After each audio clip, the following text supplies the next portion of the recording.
Good morning. तर आज N-F-P news आहे आणि एन-एफ-पीत मॅनिप्युलेशन भरपूर होत आहे. तर बघूया आपण एन-एफ-पीचं मॅनिप्युलेशन कसं होऊ शकते. जर आपण लास्ट 2 मंथची एन-एफ-पी बघितली, पहिल्या मंथची इथं आलेली एन-एफ-पी ही कॅन्डल आहे एन-एफ-पीची. तर ही कॅन्डल जर बघितली तर हा एक रेजिस्टन्स पॉईंट होता आणि मार्केटला म्हणजे इथूनच एक रेजिस्टन्स ॲक्ट मार्केटमध्ये फॉलो पण मार्केटमध्ये ह्या रेजिस्टन्सपाशी इथं जर बघितलं तर मार्केट ह्या 2530च्या लेवलला ब्रेक करत नव्हतं. पण एन-एफ-पीला म्हणजे मुवमेंट आली बघा ही. कन्सोलिडेट झालं आणि एक मुवमेंट आली. तेव्हा माणसासनी म्हणजे तेव्हा लोकांच्या मनात काय झालं तर 2500-2550 2550 जाऊ शकते. गोल्ड एन-एफ-पीला 2550 जाऊ शकते का तर 300ची रॅली इज नथिंग. पण तसं न करता मार्केट तिथूनच फॉल झाले. म्हणजे मार्केटमध्ये लोकांच्या मनात फक्त एक दाखवला होप की हा जाऊ शकते, इथपर्यंत पण जाऊ शकते आणि तिथून फॉल झाला. रेजिस्टन्स ब्रेक होऊ शकतोय असं दाखवलं का तर इथपर्यंत आली एन-एफ-पी. पण तुम्ही जर लोअर टाइम फ्रेमला जर येऊन बघितलं 15 मिनिटावर तर 15 मिनिटाची कॅन्डल त्याच्या खालीच क्लोज झाली. म्हणजे इथं इतनी बुलिश कॉन्सेप्ट लागते की इतनी बुलिश होती बाबा ही, इतनी बुलिश होती तो ब्रेक करते ती. म्हणजे माणसाने दाखवलं की आणि लिक्विडिटी बघा पहिल्यांदा कुठे घेतलं जी न बाय केलेलं मागं लोकांनी काही काही ह्या इथं बाय केलेलं त्या पूर्ण सगळ्यांची लिक्विडिटी इथं डबल टॉप पॅटर्न दाखवून पण त्यांची लिक्विडिटी घेतल्या तरी पण त्याला प्रेशर भेटलं नाही की वर जायला. म्हणजे माणसाने दाखवते की आपण इथपर्यंत जाऊ शकतोय पण तसं होत नाही. राऊंड नंबरपर्यंत एक दाखवलं जाऊ शकतोय पण तसं काय होत नाही. इथं जसं की 2530 आहे आणि 2550 दाखवले सेम मागल्या मंथमध्ये पण झाले. जर बघितलं तर हा एक पॉईंट मेजर रेजिस्टन्स होता जिथून की मार्केटमध्ये फॉल आला आणि ऑल टाइम हाय होता. आता मार्केटनं पूर्ण फॉल रिकवर केला आणि मार्केट इथे येऊन थांबलं. इथं जेव्हा येऊन थांबलं मार्केट त्यावेळेस ही लेवल कितीची आहे 2480ची 2474 2480 माणसाच्या मनात दाखवलं की 2500 जाऊ शकते आता. पण तसं न करता इथून मार्केटमध्ये फॉल आला. तर इथं आपण जर लोअर टाइम फ्रेमला येऊन बघितलं तर इथं पण सेम कॉन्सेप्ट लागला असणार आहे की इतनी बुलिश होते था ब्रेक कर देते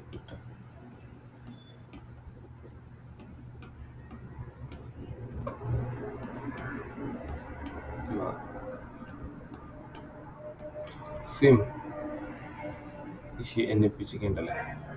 एन-एफ-पीचं मुवमेंट बघा किती आले 200 बिप्स 2480 बसणं 2500 जायला 200 बिप्सची राहिली पाहिजे तर ती तेवढी पण झाली नाही. म्हणजे मार्केटमध्ये दाखवलं काय आणि दाखवते काय होते काय म्हणजे मार्केटचं स्ट्रक्चर बघा हायर स्ट्रक्चर म्हणून मार्केटवर गेलं आणि मार्केटला जिथं पॉवर दाखवायची होती रेजिस्टन्सला बायर्सची पॉवर कुठं दाखवायची असते रेजिस्टन्सला तिथं मार्केटनं पॉवर न दाखवता मार्केटने फॉल केला.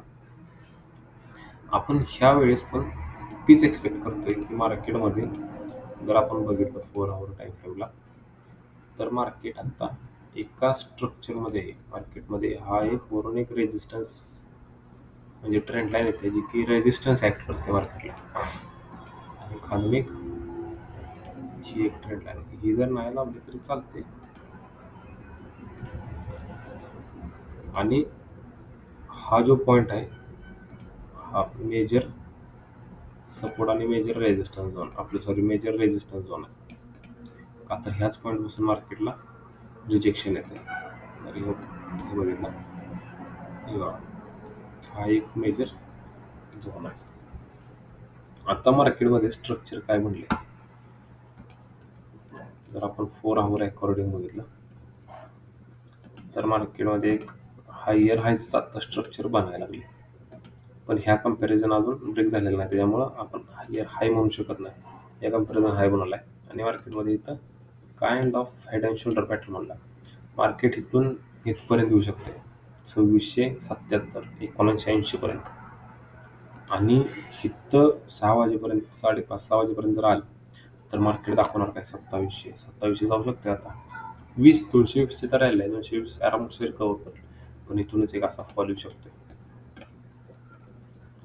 ही बघा मी ही सांगतोय, 100% असंच होऊ शकते की इथनं असं दाखवलं मार्केट इथपर्यंत जाणार आणि इथूनच एक फॉल येऊ शकते. आता इथपर्यंतच का जाऊ शकते, तर मार्केटमध्ये इथे एक लिक्विडिटी आहे. हा झोन एक लिक्विडिटी झोन आहे, जी की अजून ट्रिगर झालेला नाही. म्हणजे इथून एक फॉल आलेला, त्याची लिक्विडिटी इथे घेतली. आता जो इथून फॉल आलाय त्याची लिक्विडिटी पण आणि हे जी लिक्विडिटी पण, असं मार्केट घ्यायला इथपर्यंत जाऊ शकते. किंवा मार्केट इथून जे लोअर लो स्ट्रक्चर बनवत खाली जर आलं आणि ह्या लोला ब्रेक केला ह्या, तर मग खाली एक आपण टार्गेट ठेवू शकतो. पण मार्केट लिक्विडिटी कुठल्या साईडची घेते ती महत्वाचं आहे. जर वरची लिक्विडिटी घेतली तर मार्केट 100% खालीच येणार आणि जर मार्केटनं म्हणजे ही लिक्विडिटी घेतली तर खाली येणार आणि जर ह्या कंपॅरिझन लिक्विडिटी घेतली तर वर जाऊ शकते. पण माझं असं एक्सपेक्टेशन आहे की मार्केटमध्ये खाली यावं. बघूया काय होते. NFPला आपण काय ट्रेड प्लॅन करू शकते. आणि जर आजचं ॲनालिसिस बघितलं तर आज इथे एक पॅटर्न झाला हेड अँड शोल्डर, ह्याची ब्रेकआउट, रिट्रेसमेंट आणि ही टार्गेट एवढं होऊ शकते. बाकी असं काही खास नाही मार्केटमध्ये. बघूया जे काय होते ते. Okay, thank you.